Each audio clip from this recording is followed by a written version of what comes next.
देख के किसने क्या फैसला किया, आज इन सब मौज़ूआत के ऊपर बात करते हैं। सबसे पहले बात करते हैं हुकूमत और तरीके इंसाफ के दरमियान होने वाले मुज़ाकरात के ऊपर। हुकूमत और जो तरीके इंसाफ के मुज़ाकरात हैं वो सब ताज़ हो गए हैं। आज तरीके इंसाफ आखिरी मुलाकात करेगी जो हुकूमती कमेटी है उनके साथ। हुकूमती कमेटी के साथ तरीके इंसाफ की जो मुलाकात का वक्त तय पाया था वो दिन 12 बजे का टाइम था। चेयरमैन सेनेट के जो ऑफिस है वहाँ पे ये मुज़ाकरात होने थे, वहाँ पे ये मीटिंग होनी थी, लेकिन कुछ वफाकी वज़रा की जानब से चेयरमैन सेनेट को पैगाम रसानी की गई कि हमारी लीडरशिप कहती है कि आज का ये जो टाइम है इस टाइम में हम मुज़ाकरात नहीं कर सकते, हमारे कुछ मसरूफियात हैं, कुछ लीडरशिप की वजह से हमें कुछ हदायत मिलनी है, उसके बाद हम ये मुलाकात करेंगे, आगे इस बातचीत को आगे बढ़ाएंगे।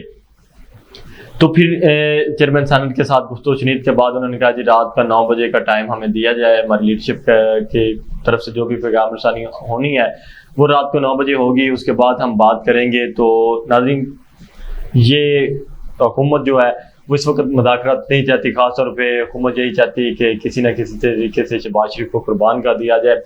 ख़ासतौर पे जो लंदन में बैठे हुए नवाज शरीफ और जाती उमरा में बैठी उनकी बेटी में मरियम नवाज, वो इस वक्त एक कुर्बानी देना चाहते हैं। वो कुर्बानी इसलिए देना चाहते हैं कि उनको अब समझ नहीं आ रही कि अपना आप को बचाना है तो कैसे बचाया जाए। अब उनके पास एक ही तरीका बचा है कि अपनी जो सियासत या अपने आप को बचाना है या वापस मैदान में अपने आप को लेके आना है कि किसी तरीके अपने सियासी मुखालफिन का मुकाबला कर सके। तो फिर वो यही है कि कुछ अपने लोगों को कुर्बान कर दिया जाए, और ख़ास तौर पे वो शहबाज शरीफ की कुर्बानी भी चाहते हैं। उनको समझ नहीं आ रही कि शहबाज शरीफ से जान कैसे छुड़वाई जाए, तो इसलिए उन्होंने अब यही फैसला किया है कि किसी न किसी तरीके से शहबाज शरीफ को अदालत के ज़रिए या किसी और तरीके से इनसे जान छुड़वाई जाए। डायरेक्ट तो हम इनसे जान नहीं छुड़वा सकते, इसलिए कुछ ऐसा शेल्टर ढूंढा जाए जिसके ज़रिए जहाँ पे हमें जाके पनाह मिले और शहबाज शरीफ से हमें कुछ जो है से छुटकारा हासिल हो सके। तो इसलिए शहबाज शरीफ की भी अब छुट्टी करवाने के लिए खुद उनकी अपनी ही जमात, उनके अपने ही ख़ानदान के लोग बड़े बेताब हैं कि किसी तरीके की छुट्टी हो जाए।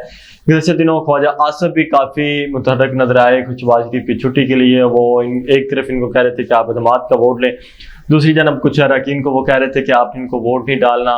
तो जब अगर शहबाज शरीफ को ये अदमात के वोट में पूरे वोट ना मिलते तो फिर भी बड़ी सुखी थी उनके लिए, और उनके पास कुछ जवाब नहीं रह जाना था कि वो वज़ीर आज़म रहते।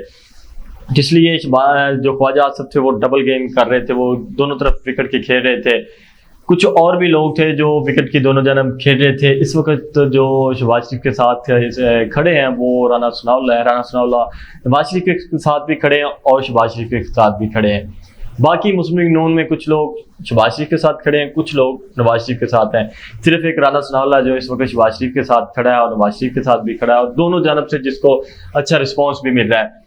इसके साथ साथ नाज़रीन, हुकूमत इसलिए चाहती है कि मुज़ाकरात सबूताज हों ताकि उनको अदालत की जानब से कुछ ऐसा रिएक्शन आए जिससे कुछ उनको सियासी शहीद बनने का मौका मिले, ताकि वो वहाँ में जाके अपना जो सियासी जो सफ़र है इसको थोड़ा सा आगे कंटिन्यू कर सकें। अब उनको आगे अपना जो रास्ता है वो तारीख नज़र आ रहा है। तो इसलिए जो पंजाब के इलेक्शन है वहाँ पे उन्होंने अपने कागजात जो तो जमा करवा दिए, लेकिन पार्टी टिकट्स जमा नहीं करवाए मुस्लिम लीग नून के जितने भी कैंडिडेट्स हैं।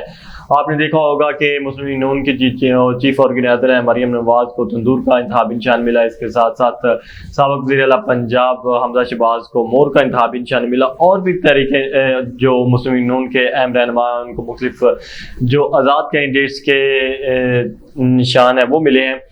तो अब मुश्किल होता जा रहा है मुस्लिम लीग नून को अपनी सियासत को बचाना और वापस मैदान में आना और मुकाबला करना। तो इसलिए वो किसी न किसी तरह से सियासी शहीद बनना चाह रहे हैं और अपनी सियासत बचाना चाह रहे हैं। तो इसलिए ये मुश्किल होता जा रहा है उनके लिए।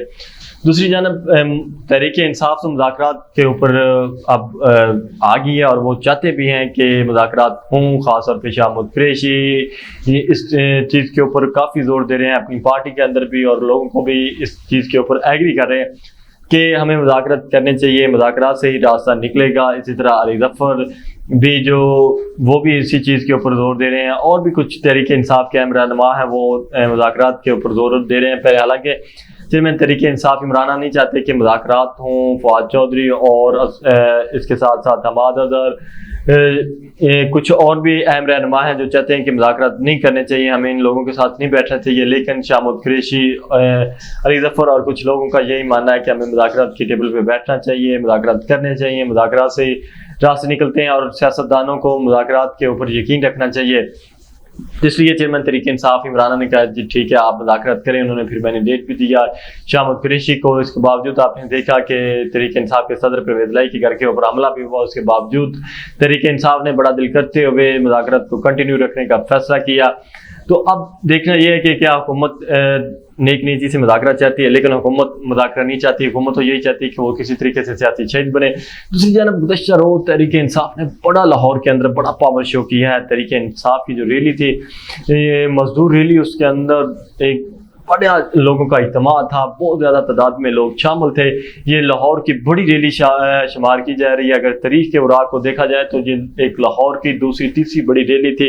इससे बड़े पावर शो कम ही हुए हैं लाहौर में। एक बेनज़ीर भुट्टो का अप्रैल 1986 में हुआ था, उसके बाद तहरीक इंसाफ ने जलसे तो किए, लेकिन ये रैली भी एक बड़ी रैली थी। जलसे तो एक लहदा होते हैं, लेकिन कल वाली रैली ने भी बड़े रिकॉर्ड तोड़ दिए हैं। अगर मुल्क की तारीख की बात की जाए तो मुल्क की तारीख की ये बड़ी रैलियों में 2 या 3 जो बड़ी रैलियाँ, उसमें से एक रैली कल वाली ये रैली थी। तो वहाँ पे कारकुनान की तादाद काफ़ी थी। जब चेयरमैन तहरीक इंसाफ इमरान खान लिबर्टी पहुँचे तो पहले तो लिबर्टी ऐसे नज़र आ रहा था कि 400 कारकुनान है, या जैसे तहरीक इंसाफ आम रूटीन में लिबर्टी की कॉल देती तो वही होगा। लेकिन जैसे जैसे जब चेयरमैन तहरीक इंसाफ इमरान खान खुद पहुँचे तो फिर पता नहीं लाहौर के और लाहौर के गिरदनवा से लोग कैसे वहाँ पे पहुँचे, और लोगों ने इतना कि एक जनब वो मजान के ऊपर थे, दूसरी जनब वो कलमा चौक पे अभी रैली खड़ी हुई थी, बल्कि उसी मकाम पे खड़ी हुई थी, लिबर्टी के मकाम पे थी कि इतनी लंबी लाइन थी। मजान से लेके लिबर्टी तक के लोगों की जो तादाद थी, वो गाड़ियों में, पैदल भी कारकुनान थे, और वाम का जो वो समंदर था उस वक्त इस रैली में। तो अब उस रैली की वजह से भी ये हुकूमत खौफजदा है कि अब तो ये लाहौर के अंदर एक ज़िले की रैली में ये हाल है, तो अगर पूरे पंजाब में या पूरे मुल्क में कॉल दी गई तो फिर क्या होगा। इसी तरह लोग निकलेंगे। तो अब लोग जो मुखालिफ हैं तहरीक इंसाफ के, वो भी सोचना शुरू हो गए हैं कि इतनी बड़ी रैली की बिना पे अब इनको कैसे रोकेंगे। अगर इलेक्शंस नहीं होते तो इनको कैसे रोक लेंगे। हमने तो एक ज़िले का देख लिया कि एक ज़िले में क्या हो गया, तो अब आगे क्या होगा। तो इसलिए कुछ बड़ों ने भी अहम फैसले किए हैं कि तहरीक इंसाफ का अब रास्ता नहीं रोकना चाहिए, कुछ टर्म एंड कंडीशंस रखनी चाहिए उनके साथ, ताकि उनके साथ हमारे मुज़ाकरात हो सकें, कुछ उनके साथ अपनी भी बातचीत मनवा सकें। अब तहरीक इंसाफ भी इस स्टेज पे है कि वो बात मानने के लिए तैयार है। तो इसलिए क्योंकि वो तहरीक इंसाफ चाहती है कि मुल्क के अंदर इलेक्शंस हों, और कुछ लोग चाहते हैं कि इनके साथ कुछ बातचीत में, कुछ लोगों को खतरा है तो वो अपने खतरे से डरते हुए कुछ बातचीत करना चाहते हैं, तो वो तहरीक इंसाफ भी एग्री है बातचीत के ऊपर। इसके साथ साथ चीफ जस्टिस ऑफ पाकिस्तान एक गुज़श्ता रोज़ अपने जो सुप्रीम कोर्ट के जजेज हैं उनके एजाज़ में इशाया दिया, तो वहाँ पे कादी फैज़ ईसा के अलावा तमाम जजेस शामिल हुए। वहाँ पे बड़ी ओपन डिस्कशन भी हुई, सब ने वहाँ पे कुछ एक दूसरे के साथ गुफ्तगू भी की गई, कुछ के इख्तलाफात थे, इख्तलाफात को दूर भी किया गया। वहाँ पे बड़ी ओपन डिस्कशन की गई और कहा गया, कुछ ख़ास तौर पे चीफ जस्टिस पाकिस्तान की जानब से कहा गया कि कुछ सियासतदान है कि वो चाहते हैं कि उनकी मर्जी के फैसले हैं तो ठीक है, वरना वो अदलिया के अंदर तकसीम चाहते हैं तो हमें अदलिया में तकसीम नहीं करनी चाहिए। हमें आवाम और किस चीज़ का सोचना चाहिए जो हमारे पास है, हमें आइन और कानून को देख के चलना चाहिए। तो सब जजेस ने उनके साथ इत्तेफाक किया। जितने भी मोहसिन जजेस थे वो भी वहाँ पे मौजूद थे। सुबह कादी फैज़ ईसा के 14 जजेस उस इशाइये में मौजूद थे। तो तमाम जजेस ने एतमाद का इजहार किया चीफ जस्टिस पाकिस्तान के ऊपर। उन्होंने कहा कि आप हमारे चीफ हैं, हम आपके साथ खड़े हैं, हम आपके साथ खड़े रहेंगे, हम आइन और कानून के साथ भी खड़े रहेंगे। हमने आइन और कानून को देखना है, हमने किसी की शक्ल नहीं देखनी कि कौन क्या है और क्या फैसला हमने करना है। तो वहाँ पे भी काफ़ी गुफ्तगू हुई, और अब देखना है कि 14 मई के बाद क्या ये अगर हुकूमत इलेक्शन नहीं करवाती तो तौहीन अदालत में ये सारी हुकूमत उड़ा दी जाएगी। क्या होता है, पीपल्स पार्टी तो खुद चाह रही है कि किसी तरीके से शहबाज शरीफ से भी जान छूट जाए। वो तो अब तहरीक इंसाफ से हाथ मिलाने के लिए ये भी आसम की जरदारी तैयार है। बैकडोर राब्ते भी शुरू कर दिए गए हैं तहरीक इंसाफ और पीपल्स पार्टी की जानब से। तो आगे देखते हैं होता है क्या, आने वाले जो दिनों में पोलिटिकल जो हैपनिंग है वो और तेज़ होगी। जैसे जैसे नाज़रीन कोई नई पोलिटिकल डेवलपमेंट होती रहेगी हम आपको इसी तरह आगाह करते रहेंगे। आज के लिए इतने, मुझे इजाज़त, अल्लाह हाफ़िज़।